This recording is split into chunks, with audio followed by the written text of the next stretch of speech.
Anong ganap sa mundo ng showbiz?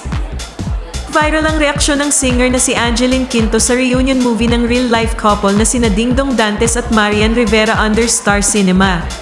Isa si Angeline sa mga nakapanood sa special screening ng Rewind kamakailan.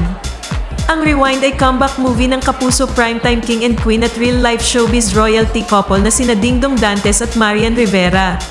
Kaya technically, collaboration project ito ng ABS-CBN at GMA Network.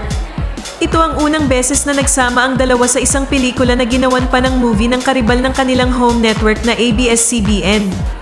Magical realism family drama ang genre nito. Oh my God! Ano po nararamdaman nyo ngayon? Sobrang naiyak ako. Ang dami kong ang dami nang nagbalik sa nangyari sa buhay ko. So parang, mas lalo kong pinapahalagahan yung time ngayon. Lalo na meron ako sariling family. Medyo tinamaan lang ako dun sa sinabi ni Lods. Noong 2020, nung nawala yung mama ko. Parang yun na yun yung nangyari at naisip ko kung ano yung sinabi ni Lods kanina kay Ding Dong. Kaya medyo tumusok sa akin. Grabe to. Congratulations, galing. Di ko carry. Marian, ano ba, Ding Dong? Yun lang.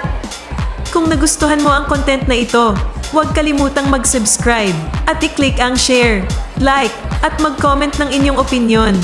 And favor naman po, please don't skip the ads.